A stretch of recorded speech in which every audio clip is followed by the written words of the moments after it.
Bonjour à tous, c'est Timothée et comme toutes les semaines, je te résume l'actualité paddle.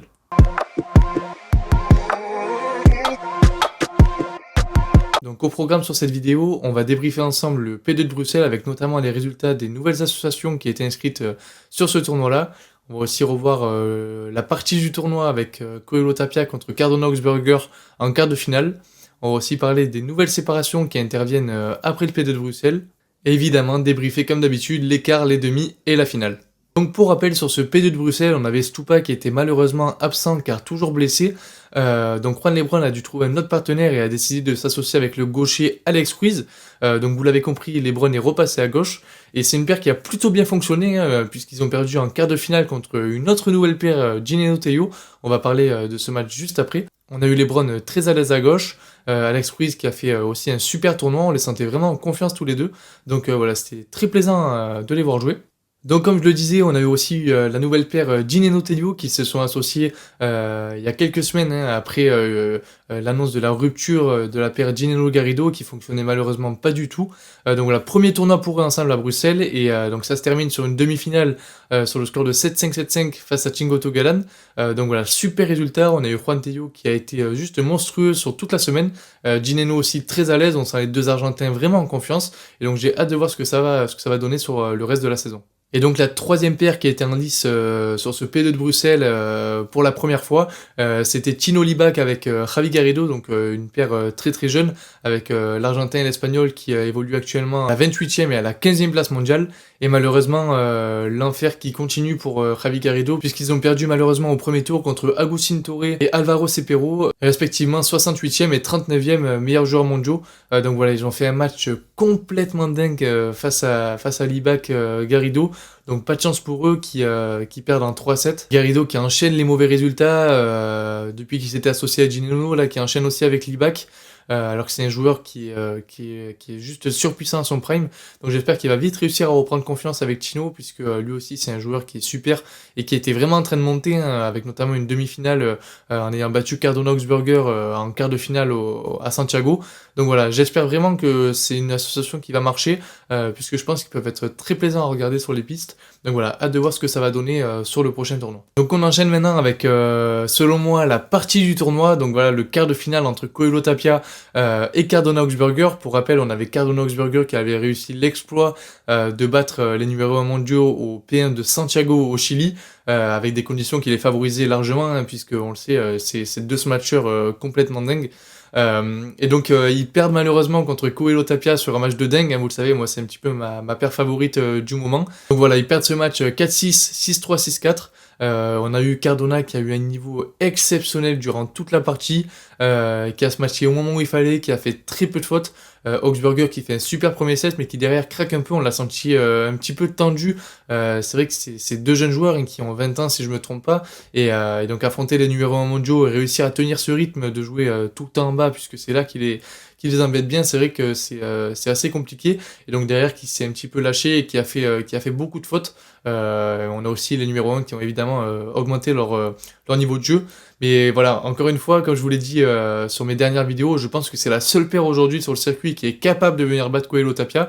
Et ils l'ont confirmé d'ailleurs sur leur interview d'après-match. Puisque pour les citer, Tapia a dit qu'il pensait pouvoir se matcher comme Léo, mais qu'au final il s'est rendu compte que non, et que du coup durant la partie ils ont été obligés d'élever leur niveau de jeu et de trouver des solutions pour venir les gagner sur des parties qui sont, pour le citer à chaque fois, un enfer. Et on a aussi Coelho qui a expliqué que c'était vraiment leur bête noire cette année, et que contre eux ils étaient obligés de jouer non pas à 100% mais à 200%, et que c'était voilà, la seule paire du circuit qui avait exactement le même style qu'eux, sauf qu'ils tapaient encore plus fort. Donc voilà, ça montre un petit peu le respect qu'ont les numéros 1 pour cette paire là qui, je le rappelle, très très jeune. Donc voilà, hâte vraiment de voir les prochains tournois, et j'ai hâte qu'ils puissent soulever leur premier trophée, puisque pour moi ils en ont largement les capacités. J'aimerais bien aussi voir ce que ça donnera quand ils seront de l'autre côté du tableau, en affrontant en quart Chingoto Galan, puisque je pense qu'ils ont largement les atouts pour pouvoir les battre. Donc voilà, on verra ça fin mai au P2 d'Ascension.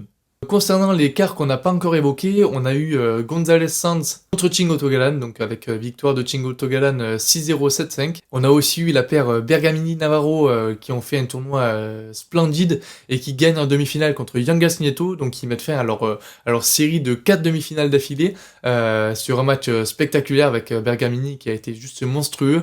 On a Paquito qui l'a remercié plusieurs fois en lui disant qu'il faisait revivre. Donc voilà, ça montre un petit peu la confiance qu'a cette paire en ce moment. Et au final, il s'impose sur le score de 3-6, 7-6, 6-3. Donc voilà, super performance de leur part. Donc, concernant la demi-finale, on en a déjà parlé tout à l'heure de celle de Dineno Teio. Donc maintenant, on va parler de l'autre qui opposait Paquito Navarro et Lucas Bergamini à Coelho Tapia. Donc encore une fois, on a eu un vrai super match de la part des deux joueurs qui perdent malheureusement 6-4, 6-3 contre les numéros 1. Et voilà, super parcours. On a vu Paquito qui était super content.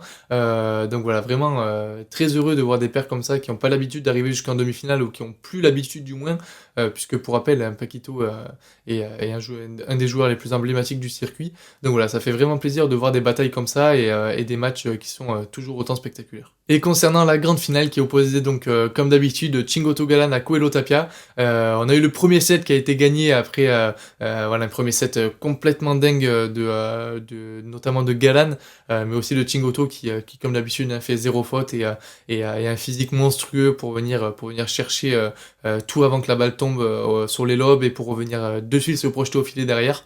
Donc voilà, ils gagnent le premier set 6-2 et perdent derrière ensuite 4-6, 1-6. Pourtant c'est vraiment pas représentatif puisqu'on a eu beaucoup de balles de break qui n'ont pas été converties. Le peu de balles de break que Coelho Tapia ont eu les ont converties directement.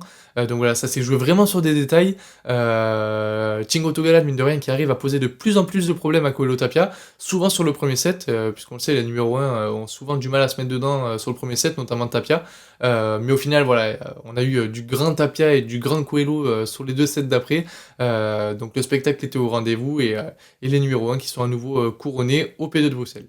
Et pour finir, après ce tournoi de Bruxelles, on a eu beaucoup de séparations qui ont été annoncées. Donc je vais essayer de vous les évoquer un petit peu, mais aussi de vous dire les associations qui sont déjà connues pour les prochains tournois. Donc, dans un premier temps, on a Jairo Bautista et Fran Guerrero qui ont décidé de mettre fin à leur association à l'issue du P2 de Bruxelles.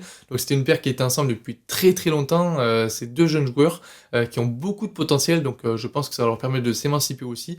Donc hâte de voir avec qui ils vont continuer la suite de la saison. On a aussi eu Sanio Gutiérrez et Javi Leal qui ont mis un terme à leur association. Voilà, Javi Leal, je sais pas si vous le connaissez, mais c'est un très jeune joueur également qui a un bras juste magique, qui a un très très gros smash, donc lui aussi je pense qu'il a besoin d'un joueur assez jeune et dynamique pour jouer avec lui. Donc voilà, hâte de voir aussi avec qui il va se mettre. Fin également de la paire Edu Alonso et Alex Arroyo qui ont malheureusement fait de très mauvais résultats depuis leur association. C'est vrai que c'est pas habituel de voir Edu Alonso ne pas arriver dans le dernier carré, puisqu'avec Momo Gonzalez, c'est vrai qu'on le voyait très souvent arriver au moins en quart de finale. Je le trouve très très plaisant à jouer, il a maintenant rejoint la Team Nox. Donc voilà, hâte de voir un petit peu avec qui il va se mettre. Lui aussi c'est un très jeune joueur qui joue à droite et qui a énormément de potentiel, donc j'espère très vite le revoir dans le dernier carré. Et pour finir, terme aussi, comme je disais tout à l'heure, de la paire Alex Ruiz, Alex Chozas, et fin aussi de la paire Maxi Sanchez et Lucas Campagnolo. Concernant les paires qui sont déjà connues pour la suite de l'aventure, on a Sanio Gutiérrez qui va s'associer à Alex Chozas. Donc voilà, on a un petit peu la force tranquille de Sanio Gutiérrez qui a aussi l'expérience et la fougue d'Alex Chozas. Donc voilà, hâte de voir ce que ça va donner sur le prochain tournoi. Et concernant les autres paires, je pense que je vous ferai une petite vidéo avant le P2 d'Ascension pour vous annoncer quelles sont les prochaines paires. Donc voilà, je vous laisse me dire en commentaire un petit peu les rumeurs que vous avez entendues et les nouvelles associations que vous aimeriez voir sur le circuit. Et voilà, j'espère que cette vidéo vous a plu et je vous dis à très bientôt pour la prochaine.